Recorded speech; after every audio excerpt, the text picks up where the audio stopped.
자, 33번. 일단 이게 이제 아까 선생님이 얘기했던 그 출제기법이야. 일부러 이걸 던진 거야. 선생님은 요거는 나온 지 15년 됐는데 15년 정도 됐을 것 같아.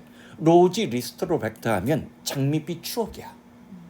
그러니까 과거는 항상 아름답고 과거의 아름다운 순간들을 기억할 때 이런 회상을 할 때 그 회상이 아름답게 느껴질 때 로지와 뷰보다는 리트로스펙트를 많이 써. 근데 일부러 던진 거야. 아까 얘기했지. 첫 문장 첫 줄에 뭐를 노리는 거야. 당황하게끔 하는 거야. 근데 그때 뭐 하라고 했어? 판단 중지. 그런 현상은 우리에게 뭘 알려주냐면 그러면 처음부터 구체화네. 관광객들이 overestimate, 과대평가한 거야. 자, 조심. 뭐를? 자, 버케이션이야, 버케이션지야. 그치. 그러면 사실 이건 과거의 여러분의 휴가야. 패스트가 없어도. 과거의 여러분 휴가 기간 동안에 경험했던 자, 행복한 순간을 과대평가하는 경향이라고 했어. 그러니까 이거를 장밋빛 추억, 장밋빛 환상, 이거를 유명한 영화로 얘기하면 화양연화야. 무슨 말인지 알겠지? 아름다운 추억이 있는 거야. 자, 실제로 그 경험, 실제적인 경험은 자, 뭐를? anticipate experience가 보이지? 실제적인 어떤 경험이 덜 즐겁게 여겨지는 건데 뭐보다? 기대되어지는 어떤 경험보다. 그리고 또 뭐보다? recollected experience. 이때 recollect가 뭐야? 회상이야. 회상된 경험보다 즐겁지 않게 여겨지는 거야. 그럼 사실과 추억, 기대와 추억이지. 비교류주야, 서술 전략은. 근데 자, 봐봐. 이런 식으로 동의어 반의어 관계를 잘 잡아. 그래야 나중에 저 뒤에 있는 킬러가 눈에 보여. 자, some research, 퍼더는 첨가지. 몇몇 연구자들은 미래의 어떤 휴가에 대한 어떤 선택에 관한 내용들을 분석을 한 거야. 뭐를 탐구하면서. 자, 기대되어지고 잠깐만. 요게 뭘 의미하는지 알아?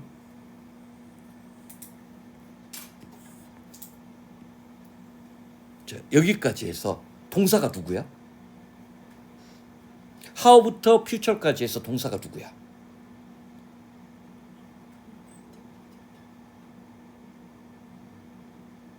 predicted지. 동의하지. 그러면 이게 다 변수야. 기대되어지고 온라인. 자, 휴가 도중에 자기가 온라인으로 경험하는 거. 이게 이제 두 번째 변수야. 그 다음에 기억되어지는 휴가의 경험. 세 가지 변수야. X, Y, Z야. 이 세 개를 구별한 거야. In terms of emotion. 감정의 관점에서 내가 이제 휴가 가기 전에 이번에 가는 제주도 여행 어떨까? 제주도 갔을 때 자기가 온라인으로 이제 온라인이나 갔을 때 또는 자기가 과거에 갔던 제주도 여행 이 세 가지를 감정의 관점에서 이것들이 자 뭐를 장차의 미래에 유사한 휴가를 어떤 식으로 휴가에 대해서 어떤 욕망을 갖게끔 만드는지 각각의 세 가지 변수들이 미래의 휴가에 대한 어떤 기대감이나 어떤 열망을 갖게 가는지를 측정해 본 거야. 그들은 뭘 발견했어? Not online or predict experience. 나리의 법비 구조 보이지? 여기는 이제 빨라졌을 거야. 너희들 리딩이. 즉, 자 온라인으로 간접 체험하는 거야. 온라인으로 간접 체험하거나 예상되어지는 그런 경험이 아니라 추억 속에 있는 경험. 약간 의역해도 되지. 이걸 뭐하러 우리가 기억하는 경험이란 이상한 말을 써. 그렇지? 추억되어지는 경험이 오히려 뭐를 예측하는 지표가 돼. 그 어떤 특정 휴가를 반복하고 싶은 욕망을 예측하는 예측 지표가 된다는 거지. 그러니까 만약에 10년 전에 하와이 여행이 즐거웠다면 이 사람은 어디로 갈 가능성이 높아? 하와이를 또 갈 가능성이 높다는 거야.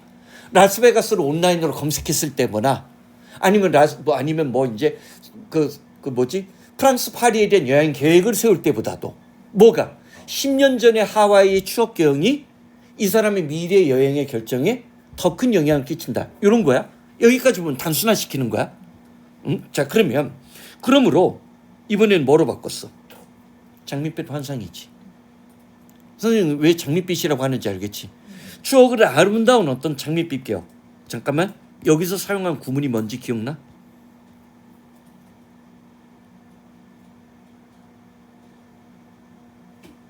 이때 오화가 뭘까? 선생님 오화는 항상 출제 포인트야. 또는 그렇지 않으면, 즉 다시 말해서 마지막이 뭐야?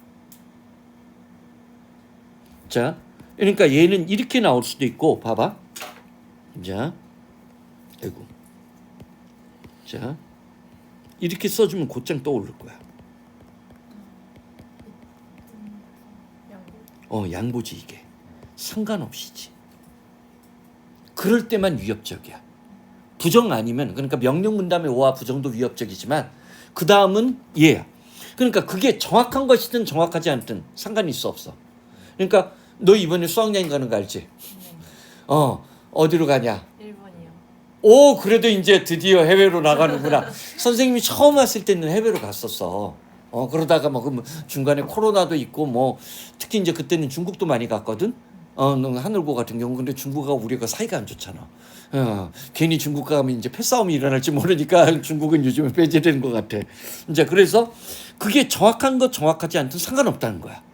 장밋빛 환상에 관한 추억이 주요한 이때 디터민턴트, 이게 뭐겠어? 결정 요소라고 하는 거지.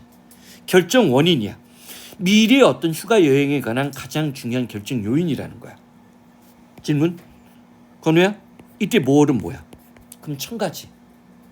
단순 첨가야. 자, 봐봐. 그러면서 최근에 신경학적 연구도 이러한 어떤 경험적 관찰된 사실을 옹호하고 지탱해주고 있다지. 그리고 그것은 뭘 드러내고 있어? 자, 뇌의 어떤 영역. 자, 인간에게 뭐를? 인간에게, 잠깐만, 그럼 여기 잘 봐. 자, 실제로 이 글은 논리적으로만 얘기해 줄게. 자, 선생님이 이게 뭐야? X가 Y에 영향을 쳐. 명제라고 볼 수도 있고 이걸 함수라고 볼 수도 있어. 이 글의 논지는 X가 뭐야? 과거고 이게 미래지. 동의해? 근데 얘는 글을 뭐로 바꿨어? 앞에를 미래로 했고 여기가 누가 들어와야 돼?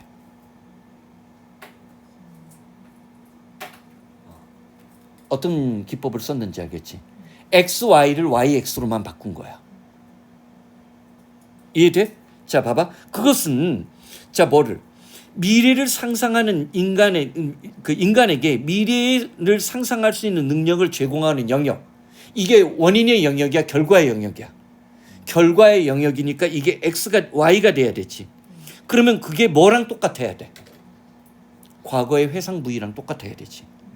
그러니까 따지고 보면 X, Y를 뭐로 바꾼 것뿐 불가해. YX로 바꾼 거에 불가해. 근데 이게 왜 중요하냐? 선생님이 요즘에 알고리즘에 관한 고민을 많이 해. 컴퓨터 언어? 이게 전부 다 여기서 출발해. 컴퓨터 알고리즘이 명제론하고 그 다음에 수열이라고 하나? 다 여기서 출발해. 그래서 이거를 이용한 출제 기법은 또 구사될 수 있다는 거야. 그냥 단순하게 바꿔버린 거야. 너희들이 아까 이걸 오답으로 헷갈렸다라고 해서 그러는 거야. 그러고 들어가 봐. 그럼 이건 아까 XY는 딱 정연됐지. 원인 결과가 단순한 시험이잖아. 그리고 객관적 난이도는 솔직히 그러면 몇 학년 수준이야? 고1 모의고사 수준이지.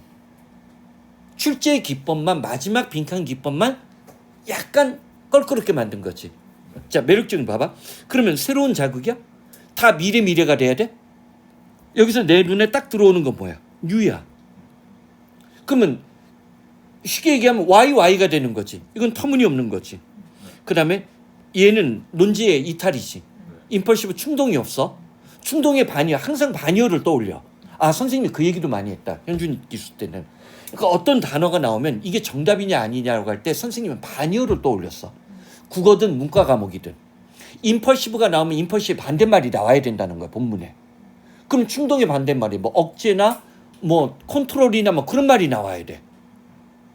그치? 그 다음, 자, 봐봐. 과거에 대한 회상을 가능하게끔 만들어준 영역이랑 똑같다. 그러니까 과거가 X가 되지. 선생님 이게 X가 되는 거지. 그 다음, 봐봐.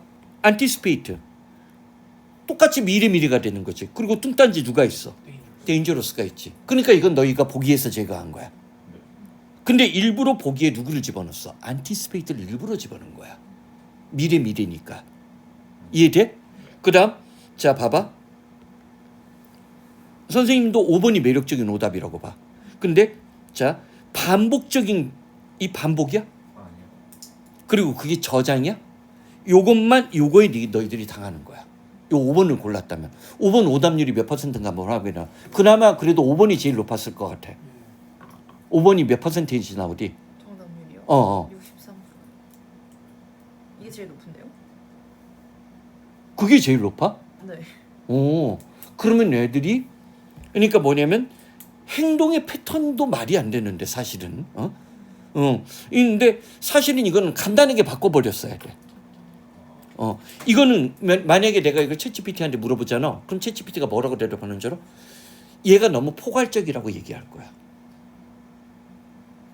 그러니까 여기에 반복된 패턴에가 너무 포괄적이라고 얘기를 할 거야. 너무 too general이라고 얘가 too general. 그럴싸하지만 likely, probable, but too general. 너무나 포괄적이더라고. 이게 이제 챗GPT나 제미나이가 선생님한테 답하는 방식이야. too general. 무슨 말인지 알겠지? 그런 논거들을 생각해 보라는 거야. 오케이? 자, 그다음.